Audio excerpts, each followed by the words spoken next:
Assalamu alaikum wa rahmatullahi wa barakatuhu. Barkanmu da sake saurara ku a cikin wannan sabon bidiyo. Ya kuwa masu bibiyar wannan channel namu mai suna Umar Ustaz TV. Muna muku dubin godiya sosai, muna miƙa safifiyar gaisuwar mu zuwa gare ku.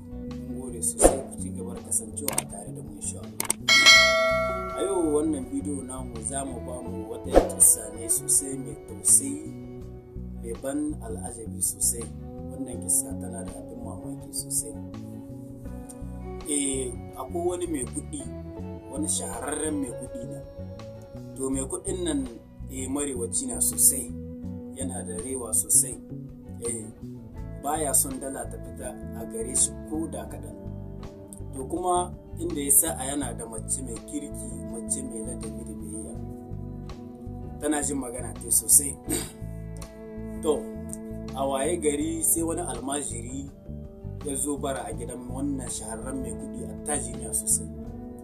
Almajiri yana bara sai mata ta ce mai gida ga almajiri yana bara, mu taimake shi. Sai mai gida ya ce ki kore shi. Ta ce a mai gida mu a taimaka mai, koda da abinci ne a taimaka mai. Sai mai gidan nan ya ce ba na umarce ki da ki kore shi ba. Ita kuma saboda ta mai ladabi da biyayya ta bi umarnin mijinta, ba ta son saba mai, ta zai ta kori wannan almajiri. Yadda ya ta yi ranta bai so ba, ranta ya mugun baci, to babu ta ɗaya. Ana na a waye gari zama ya zama, a waye gari sai sun karbu da ita da wannan mijin nata, wannan attajirin mai kuɗi. Ya ta zai can ta yi armenta, suna zama lahiya da mijinta. Sai irin wanda abin da ya sake horawa da ita da tsohon mijinta, sai almajiri ya sake dawowa. Wani almajiri ya zo yana taimaka mai da sadaka gidan wannan sabon mijinta da take. Sai dan gabanta ya buga, ya tattuno da wancan tsohon mijinta mai kuɗi abin da ya ma wani almajiri. Ya tace ma wannan sabon mijin nata mu taimaka mai kura da abinci na, kamar yadda tace ma wancan tsohon mijinta mai kuɗi. Inda aka yi sa a wannan mijin nata ko yana da tausayi sosai, ba mai kuɗi ne ba amma yana da tausayi. Sai ce to a taimaka mai da abinci, sai ki kai mai abinci. Sai ta ɗauki abinci ta kai ma wannan almajiri. Ta kai mai abinci sai ta komo tana kuka. Sai ce lafiya mata ta, ke da ta kai ma almajiri abinci maimakon ki farin ciki, me yasa ki kuka? Ita ce mai ai ta haɗu da abin mamaki yau. Sai ce mina na, ita ce mai ai wannan almajiri da zo yana bara ai tsohon mijina ne, attajirin mai kuɗi ne, sai zai yana da tsauri kun bai kyauta bai sarrafa. Tsohon mijina ne shi na zo bara.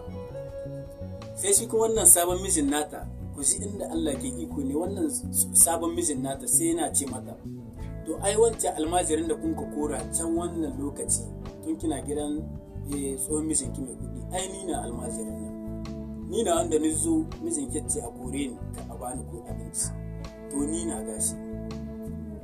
Ta ce kai na yanzu almajirin da ka zo kana bara? Ta ce ni yanzu kai na almajirin nan wanda ya zo lokacin nan ya tsohon mijina mai kuɗi ya kore shi, kai na yanzu a waye gari kai ne mijina? Ya ce lalle ni na.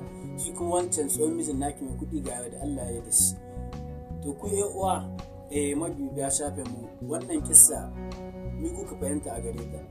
Wannan kissa tana nuna cewa idan kai ne yau, to gobe ba kai na ba wani na. Kenan da haka da arzikin da Allah ya baka, ka tashi tsaye ka taimaka majakiri, ka taimaka matalaka da miskinai da ƴan uwanka da wannan arziki, ka taimaka musu domin ka gina lahirarka. Kuɗi ana sayan aljanna da kuɗi, saboda ka yi aiki mai kyawu da kuɗin domin ka gina lafiyarka. Kenan uwa a taimaka da taimako, a taimaka ma yara, kanne, marayu, mabukata, duka dai irin haka. In Allah hore ma ka yi aiki alkhairi da dukiyarka. Insha Allah ina tare da ku daga ni na ku Umar Ustaz. Sai kuma wani zango idan mun sake